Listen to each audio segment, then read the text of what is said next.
Bonjour, bonjour, très heureux de vous retrouver une nouvelle fois, School TV, 30 minutes sur la scolarité de vos enfants. Oui, je sais, aujourd'hui j'ai décidé de faire des phrases minimales. Et oui, c'est comme ça. En tout cas, je suis ravi de vous retrouver, une demi-heure avec à chaque fois une thématique forte.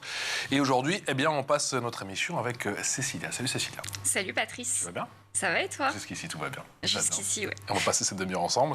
J'ai hâte, voici sans plus tarder le sommaire de ce MAG. Éduquer les tout-petits aux notions concernant l'argent. Il y a pas mal de choses à dire et c'est le credo en tout cas qu'a adopté Educafi. Quelles sont les bases de l'éducation financière et budgétaire? La réponse dans quelques tout petits instants. Que peut-on apprendre et surtout à partir de quel âge? Pourquoi cet enseignement est-il essentiel dans nos sociétés modernes? Comment briser le tabou qui entoure l'argent, notamment en France? On se pose la question. Là aussi, dans un instant, et puis Cécilia va sortir sa loupe. Elle nous parlera de la mise en place par le gouvernement du passeport Educafi. Avec quelle mission? La réponse, bien sûr, ce sera avec Cécilia, juste après l'expression orale. Que voici.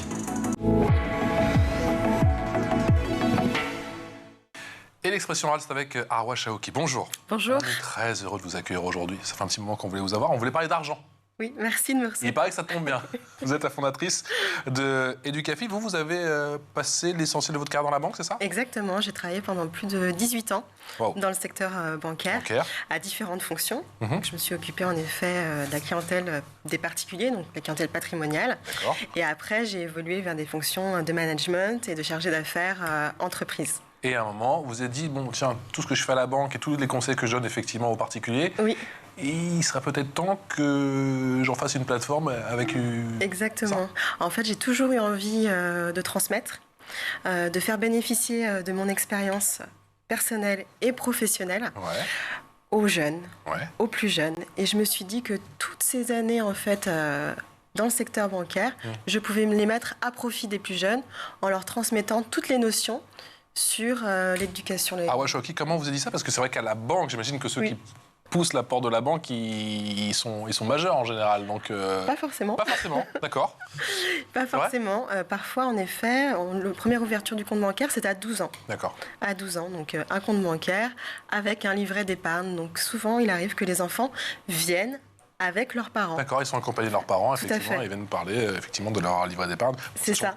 Encore une fois, je précise, on peut ouvrir un compte à la naissance, au tout petit. C'est-à-dire, c'est pas mal comme stratégie, on va pas dans un instant. Pourquoi on n'apprend pas l'éducation budgétaire et financière à l'école? C'est un sujet très complexe, en effet. C'est un sujet qui est tabou en France. On a beaucoup de mal à parler d'argent. De par l'histoire. En fait, c'est pas compliqué d'apprendre, c'est ça? Non, c'est pas compliqué d'apprendre, mais c'est le fait de pouvoir en parler. C'est le fait de se dire que en parler aux plus jeunes aussi, c'est délicat. Comment le faire? Quels mots employer pour leur en parler? Donc c'est une compétence qui n'est pas maîtrisée par beaucoup de personnes. D'accord, Cécilia. Et à côté de ça, on autorise les jeunes à avoir un compte bancaire à 12 ans. C'est un peu un paradoxe aussi. Alors, on les autorise à avoir un compte bancaire à 12 ans pour les sensibiliser justement à cette notion d'épargne, de mettre de côté pour un projet, pour leurs études, pour le permis de conduire, pour l'achat d'une voiture. Donc c'est pour ça qu'on les autorise à avoir un compte bancaire à partir de 12 ans, sous le mandat, bien sûr, de leurs parents. Encore une fois, de leurs parents. Exactement. Jusqu'à leur majorité. Tout est bien. Arwa, qu'est-ce qu'on entend par éducation financière et budgétaire? Déjà, est-ce que c'est la même chose, financière et budgétaire? Alors, financière, non. Financière, c'est tout ce qui est aspect économie, donc apprentissage de l'économie. Budgétaire, c'est de la gestion de budget à proprement dit. C'est par exemple faire un point sur ses comptes, la gestion de ses finances, son budget, ses charges variables, ses charges fixes. Je vois que ça parle à Cécilia, là. On va les concentrer, Cécilia, là. M'interrompez, n'hésitez pas à m'interrompre. Non, vas-y. Voilà, pour arriver à un équilibre à la fin du mois. Donc là, c'est une initiation, en effet, à la gestion. Budget. Et Educafi propose quel type d'atelier justement? Comment vous accompagnez aujourd'hui les enfants, mais j'imagine aussi les parents. Mais les enfants, à partir de quel âge on peut commencer à apprendre? Moi j'en ai de 2 et 4 ans. Oui. Celui de 4 ans, Mais c'est très bien. C'est très bien. Je vous l'envoie? Oui, vous pouvez. À 4 ans? Oui, c'est vrai. On peut apprendre quoi à 4 ans chez Educafi? À 4 ans, c'est pas chez Educafi. Chez Educafi, on commence à partir de 12 ans. D'accord. Mais en effet, alors on commence à partir de 12 ans parce que c'est à partir de 12 ans qu'on commence à gérer son argent de poche. Il y a une notion, chez les enfants à partir de 2 ans, de se sociabiliser, d'aller par exemple au cinéma, faire des petits restaurants avec ses amis, acheter pour des projets tels qu'une trottinette. C'est là qu'on commence à économiser. Donc c'est là qu'on commence à économiser. Donc en fait, économiser chez l'enfant, c'est quelque chose qui se fait naturellement. D'accord. Vous me parliez tout à l'heure des enfants de 4 ans à la maison. Les parents peuvent déjà, en leur accordant du temps, en communiquant avec eux, jouer avec eux, voilà. Ça commence avec des questions du type pourquoi tu vas travailler, c'est ça? Et c'est là qu'on introduit la notion d'argent. Maman, c'est quoi l'argent? Il y a le mimétisme aussi. L'enfant, quand vous allez avec lui chez le boulanger, il va vous voir peut-être payer avec la carte bancaire. Il veut toujours payer la carte bancaire et si c'est la monnaie, il veut toujours garder la monnaie. Il a 4 ans. C'est très bien. Ah bon? Mais il faut expliquer. Ça m'arrange pas. Ça m'arrange pas, il me prend mon argent. Oui, il faut se méfier de ça. Ouais, il faut expliquer, voilà, ce que l'on fait. Tiens, je vais à la boulangerie, j'utilise une carte qui me permet d'acheter une baguette qui coûte tant. Donc en fait, il faut commenter. Même si c'est dématérialisé, on peut quand même expliquer. Dématérialisé, justement, c'est parce que c'est dématérialisé qu'il faut en parler et qu'il faut en commenter ces gestes de la vie quotidienne. J'ai échangé ce week-end avec une maman qui me disait que son enfant de 7 ans ne savait pas que quand elle allait dans un fast-food, que je ne vais pas nommer du coup, elle payait. Il pensait que c'était une carte de fidélité. Et en fait, c'est là qu'elle lui a expliqué que non, c'est pas gratuit, mais que quand elle lui achète ce repas, elle paye avec la carte. Donc, il faut en parler, il ne faut pas hésiter à en parler. Et dès le plus jeune âge, c'est possible, en jouant en effet, comme je disais tout à l'heure, au commerçant avec lui. Donc, on lui apprend en effet la notion de valeur. Bah, tiens, je t'achète ce jouet contre telle somme. Donc, les jouets, c'est quelque chose auquel ils tiennent en plus. Ok, oui. Voilà, les doudous et tout ça. Sans le vécu, oui. Quand vous dites jouer, en fait, c'est donner la possibilité à l'enfant d'avoir de la monnaie dans sa main. Alors, des pièces fictives, c'est vraiment à la maison. À la maison, quand on joue avec lui dans le salon ou dans sa chambre, on achète des petites pièces fictives ou on les fabrique aussi avec une caisse fictive. Donc, bien, si ça te dit qu'on joue tous les deux au commerçant, c'est toi le commerçant, c'est moi le client. Ce jouet, est-ce que par exemple, je peux te l'acheter pour 2 €? Il y a aussi la notion de vous dites pièces. Ça, c'est vrai que moi, ils font les marchands de glace. Ils font leurs petites glaces, ils les vendent. Et c'est comme ça qu'on Ils veulent jamais dépouiller les mecs. C'est comme ça que ça commence. Ça commence très tôt, je trouve. On m'avait pas prévenu. J'aurais dû vous rencontrer avant. Et après, on parle de marge, on parle de valeur ajoutée. Voilà. Mais alors, à partir de quand on peut introduire justement ces notions comme les marges, les valeurs ajoutées? Alors ça, oui. Plus basiquement, dette, investissement. Oui, ça c'est beaucoup plus tard. D'accord. Là, on arrive vers sur 10 ans. notion d'investissement, marge, valeur ajoutée. On arrive plus vers 14, 15, 16 ans. L'objectif, c'est d'y aller vraiment par étapes, petit à petit. Quand on parle des tout petits, on parle aussi de manipulation des pièces de monnaie pour qu'ils puissent manipuler, visualiser. Et puis après, petit à petit, c'est aussi mathématique. Ça permet aussi les chiffres. 1 €, 2 €. Donc, on leur apprend aussi à compter comme ça. Et puis après, petit à petit, quand je reprends l'exemple du boulanger, une baguette, ça coûte 1 €. Une tradition, 1,10 €, 1,50 €. Donc là, ils commencent aussi à avoir la perception de la valeur des choses, de la valeur de l'argent dans la société. Et alors, quel type d'atelier vous mettez en place chez Educafi pour commencer justement cette éducation financière et budgétaire? C'est quoi les ateliers qui ont peut-être le plus de succès, les plus efficaces? Chez Educafi, en fait, j'ai créé un programme pédagogique ludique. Donc en fait, je rencontre les enfants une fois par semaine, en présentiel ou sous forme de classe virtuelle, à partir de 12 ans. Et l'objectif du programme, c'est de parler du passé, du présent et également de l'avenir. On parle du passé parce que l'objectif, c'est de leur faire comprendre le comment du pourquoi. Pourquoi a été créée la monnaie? Pourquoi c'est essentiel dans notre quotidien aujourd'hui? Donc, il y a par exemple un atelier. Premier atelier, c'est sur le troc. Donc, j'ai créé un jeu, où il y a différents groupes. Donc, ils sont 3 groupes de 2 ou de 3. Et là, donc, On échange quoi? On échange des coquillages. D'accord, c'est super, des scarabées. Et on échange aussi des pièces de monnaie en métal, puisqu'en fait, ça correspond à différentes périodes de l'histoire. La période égyptienne, la période grecque, la période ancienne. Et du coup, ils apprennent comme ça l'histoire de la monnaie, le vocabulaire et également la notion de budgétisation, parce qu'ils ont un budget, ils ont par exemple un budget de 10 coquillages dont ils vont devoir se servir pour pouvoir faire vivre leur clan. Et puis après, il y a des questions qui leur permettent de comprendre toutes ces notions. Donc ça, c'est un atelier qui a beaucoup de succès. Il y a un atelier aussi sur la gestion de budget, où là, on est vraiment dans le cœur du sujet, mais qui arrive au milieu du programme. D'accord. Qui là, l'objectif, c'est de voter tous ensemble en groupe pour un projet.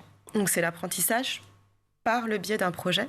On vote pour un projet et ensuite on met tous ensemble, une stratégie de budgétisation, une stratégie financière avec des actions pour pouvoir réaliser. Et il y a combien d'étapes justement dans la réalisation d'un projet, basiquement? On peut identifier, je ne sais pas, 2, 3, 4 grandes étapes? 3 étapes. 3 étapes? Oui, dans le cadre de cet atelier, il y a 3 étapes. Ouais. La première atelier, donc, c'est la décision du projet, tous ensemble. Pourquoi ce projet? Pourquoi on a envie de faire ça tous ensemble? Après, du coup, ils reprennent des notions qu'ils ont apprises dans les précédents ateliers et les mettent en pratique. Voir quels outils ils souhaitent utiliser pour la réalisation de ce projet. Et puis ensuite, le dernier atelier, c'est le projet en lui-même.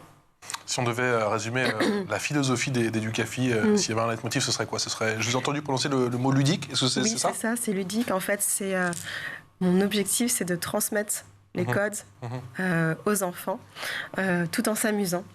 Et l'objectif aussi, ce qui me tient à cœur, c'est de leur permettre d'être prêts plus tard pour les défis qu'ils auront à mener quand ils seront adultes. On l'a dit au début de l'émission que l'argent, c'est tabou en France, c'est pas un secret. Oui. Est-ce que vous avez l'impression, vous, Arwa, que ce vocabulaire, vous avez aussi prononcé ce mot de vocabulaire, est réservé à une certaine partie de la population? Ça se transmet de famille en famille? Où on peut connaître, où on peut avoir cette connaissance? Il faut soi-même acheter des livres, soi-même s'autodocumenter?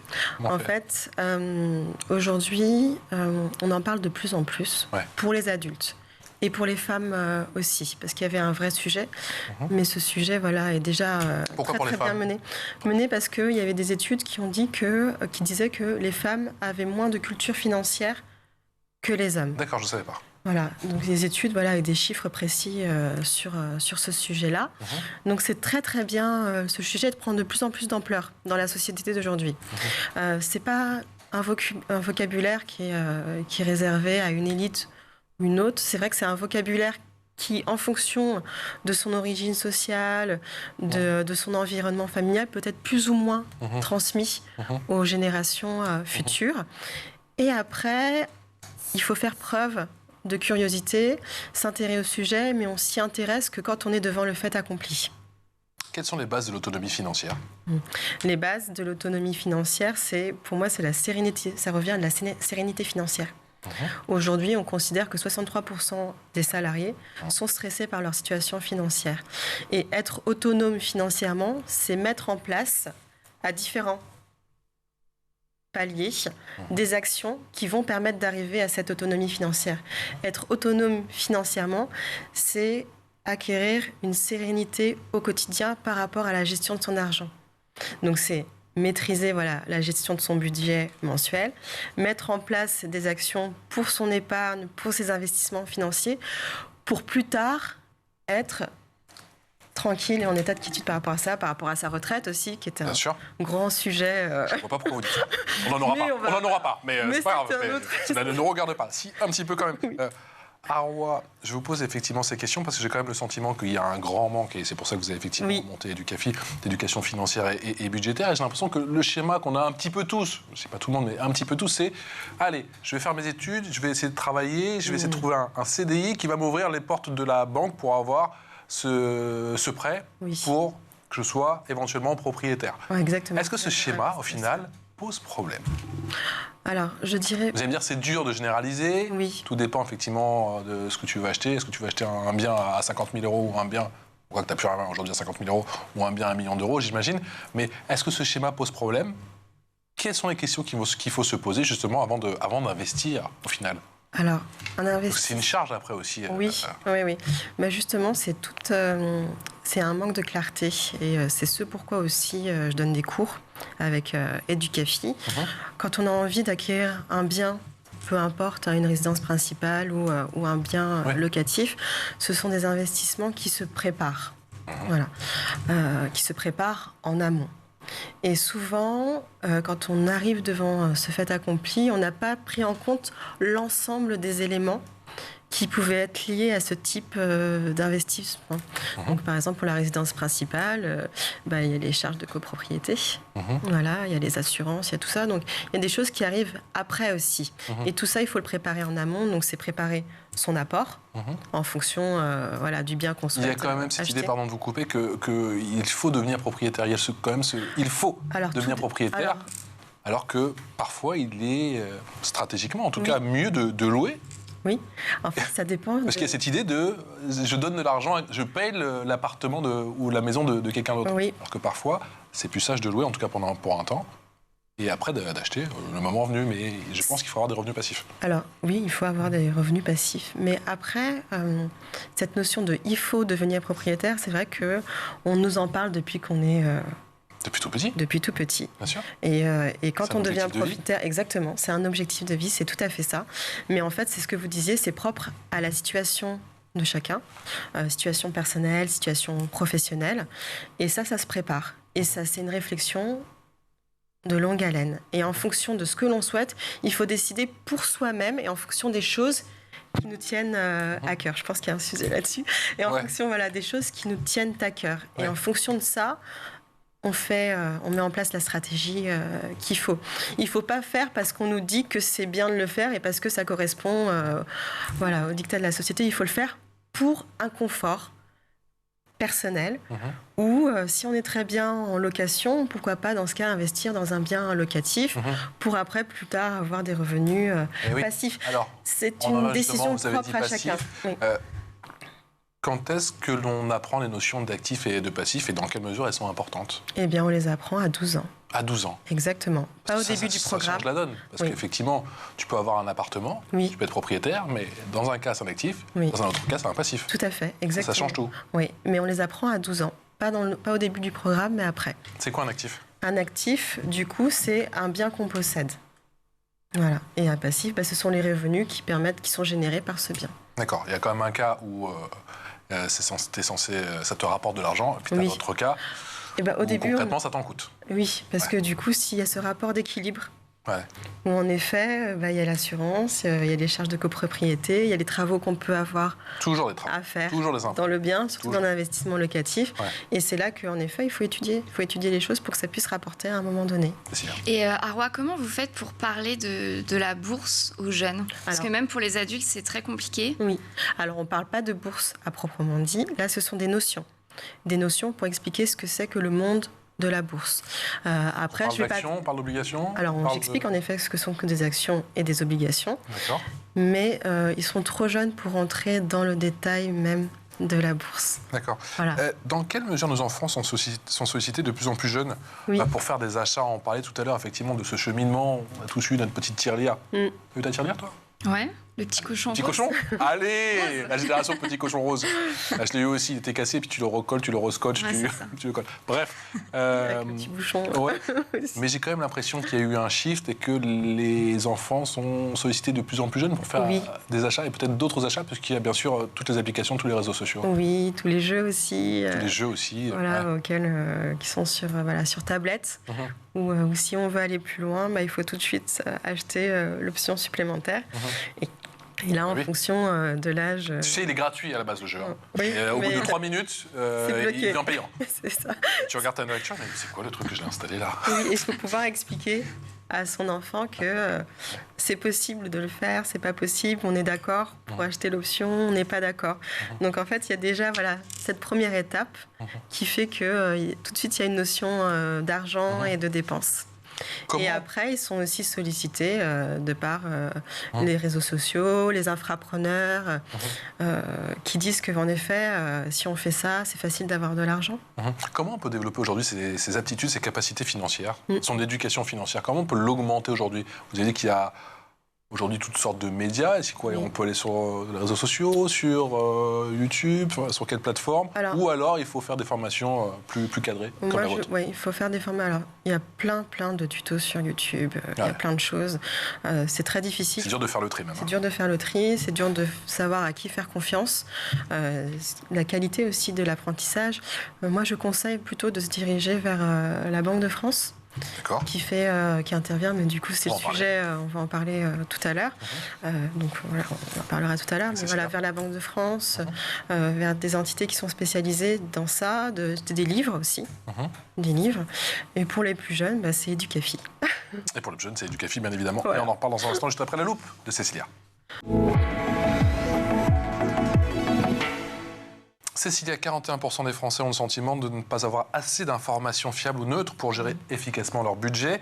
80% d'entre eux considèrent qu'une éducation financière est nécessaire à l'école. C'est ce que révèlent justement les dernières enquêtes de la Banque de France. On en parlait, la France, qui a donc décidé, Cécilia, de s'armer sur ce sujet et de proposer le passeport EducFi à l'école. Oui, alors EducFi, Patrice, c'est pour éducation économique, budgétaire et financière. Alors c'est un passeport qui a été élaboré par la Banque de France en partenariat avec l'Éducation nationale. Il s'adresse en priorité aux élèves de 4e et de la voie professionnelle. Alors en théorie, donc c'est ça, et en pratique, chaque collège inscrit au moins l'équivalent de 2 classes au dispositif pour permettre à tous d'en bénéficier. Alors son objectif, il est multiple, c'est de sensibiliser d'abord les jeunes à l'éducation financière, donc c'est-à-dire leur apprendre à gérer leur argent pour prévenir le surendettement, c'est très important, leur apprendre à planifier et à épargner, leur permettre de se protéger contre les arnaques financières ou les pratiques commerciales trompeuses. Je ne sais pas de quoi vous parlez d'ailleurs.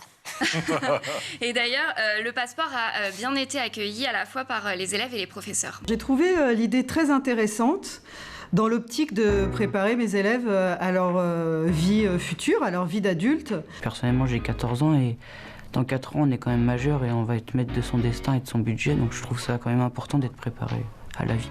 Parce que si on gère mal, on peut vite avoir des petits soucis, quoi. Donc... D'avoir la maîtrise du vocabulaire et les notions de base, je pense que c'est primordial.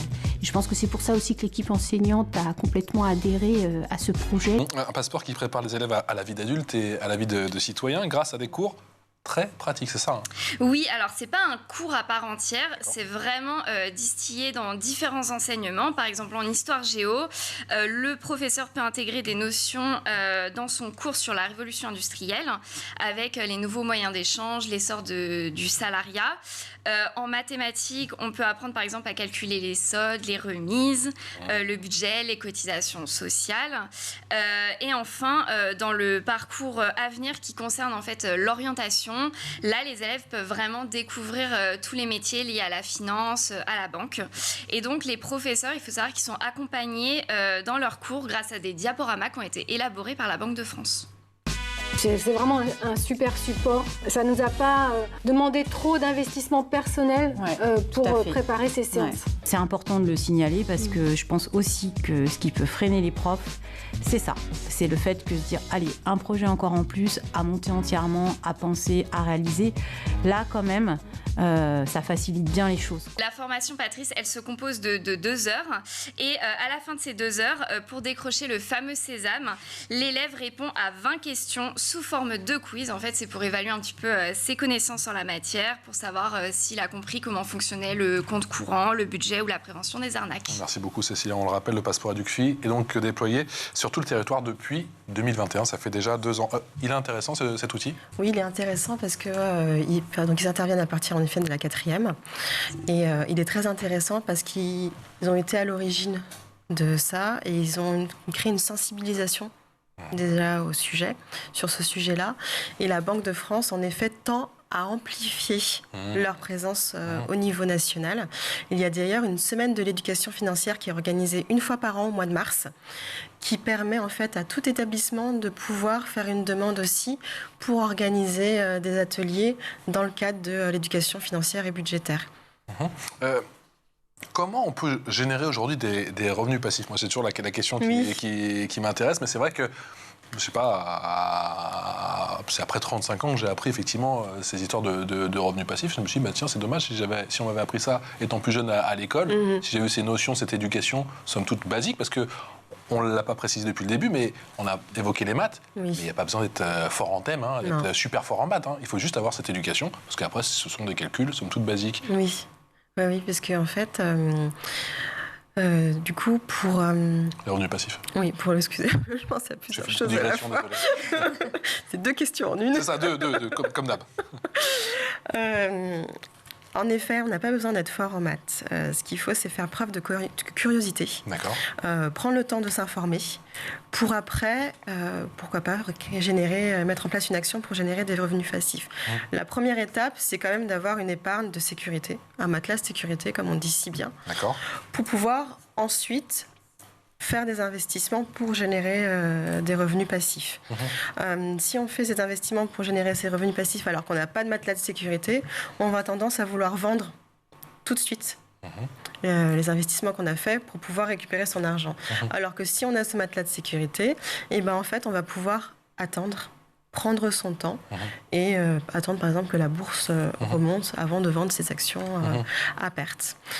Voilà. C'est quoi vos préconisations sur la gestion du budget?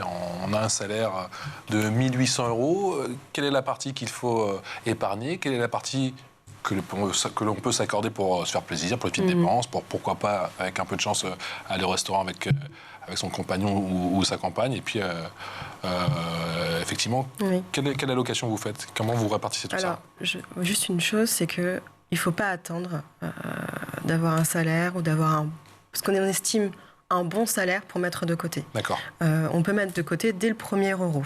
Et il faut pas hésiter. Donc c'est une question de pourcentage dans la répartition, c'est ça? Oui, voilà. Enfin, pour moi, c'est l'épargne accessible dès le premier euro. Ensuite, pour répondre concrètement à votre question, la répartition est propre à chacun. C'est vrai qu'on parle souvent d'une répartition 10% d'épargne, 30% pour se faire plaisir, etc. Et 60% pour les charges. D'accord, pour les charges, les besoins du quotidien. Voilà. Okay. Ensuite, pour moi, c'est une étude qui se fait au cas par cas, parce que en fonction de la région... Donc 60, 30 et 10, vous me dites? Oui. Plutôt? Oui. D'accord. Donc 10% seulement pour l'épargne? Ça dépend. Et l'investissement, du coup? C'est propre à chacun. D'accord. C'est vraiment propre à chacun. C'est une étude qui doit être personnalisée. Si on habite à Paris, on peut avoir par exemple des loyers qui sont très très élevés. On n'a pas la possibilité en effet de mettre 30% pour se faire plaisir, mais plutôt 20%. Donc avec cette éducation, on apprend notamment qu'il faut épargner et garder aussi une partie pour l'investissement et son premier salaire, quel que soit son salaire. Exactement, quel que soit son salaire, et toujours garder une partie pour se faire plaisir, parce que faire un budget, c'est pas une punition. Faire un budget, c'est plutôt se mettre en action pour ses projets. Vous conseillez les parents à travers les enfants? Oui. Et oui. Ils mettent leurs enfants, ils viennent vous voir.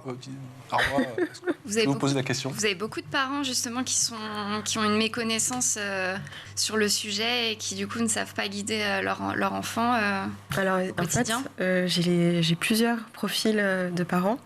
J'ai des parents qui ont une méconnaissance sur le sujet. J'ai des parents qui ont une très bonne connaissance sur le sujet, mais que les enfants n'écoutent pas forcément, parce qu'il y a aussi ce rapport parent-enfant. Et puis après, j'ai des parents qui en effet préfèrent leur inculquer toutes les notions pour qu'ils puissent être autonomes le plus rapidement possible sur le sujet. Donc on a tout type de profil de parents.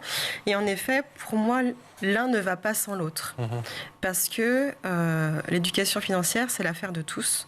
Ça concerne toutes les familles, ça concerne tous les Français.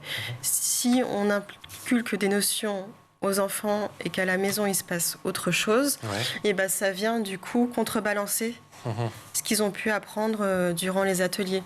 Donc mon objectif, moi, c'est vraiment de toucher toute la famille pour que ça se passe le mieux possible pour les parents et pour les enfants, et en effet conseiller les parents sur des inquiétudes qu'ils peuvent avoir sur leur quotidien. Ça aide tout le monde. Oui. On met combien de temps à apprendre la langue du banquier? Moi, on parle la même langue que son banquier. Parce que j'imagine que c'est pas la même chose quand tu viens et que tu veux emprunter et que tu veux présenter ton projet et que tu parles la même langue que le banquier pour dire tiens, Je comprends tout ce qu'il me dit concrètement. Je pense que je peux lui prêter de l'argent et il ne va pas faire n'importe quoi et je peux financer sa résidence principale. C'est pas une question de temps, c'est une question de préparation. D'accord. Voilà. C'est une question de préparation, c'est une question d'interlocuteur, d'affinité. J'ai reçu des clients pour des projets d'entrepreneuriat, des projets professionnels. Et en effet, le banquier se met à la place du client. Le banquier, quand on est chargé d'affaires professionnelles ou patrimoniales, on est là parce qu'on est là par passion. Donc on a envie de défendre des projets, on a envie d'aider les gens à réaliser leurs projets et on n'a pas forcément besoin d'un vocabulaire. On va dire, voilà, on va regarder certaines choses. C'est pas de nature à rassurer le banquier, vous dites? Comment? C'est pas de nature à rassurer le banquier? Non. Quand, par exemple, un exemple type, quand je recevais un client pour un projet entrepreneurial, je sais très bien que le client ne parle pas le vocabulaire banquier. Donc, il y a de la bienveillance. Mon objectif, c'est de voir jusqu'où il est prêt à aller pour défendre ce projet. Est-ce qu'il croit en son projet? Est-ce qu'il est préparé pour ce type de projet? Et comment on peut faire pour l'accompagner? Parce que les solutions qu'il va demander, c'est peut-être pas les solutions qui sont les meilleures pour son projet. Et c'est comme ça qu'on avance et qu'on y va. En tout cas, nous, on croit votre projet. Merci beaucoup, Arwa infiniment. Chokhi, fondatrice d'Educafi. Allez faire un tour, effectivement, sur le site Educafi, E-D-U-K-A-F-I. Exactement. À ne pas confondre avec... Educafi. Oh, tout à fait. Quelle équipe. Educafi. Vous êtes magnifique, mesdames. Excellente journée en notre compagnie. On se retrouve très vite pour un nouveau numéro de School Table Mag. Merci, à très vite. Merci à vous. Merci de m'avoir invité. Au revoir.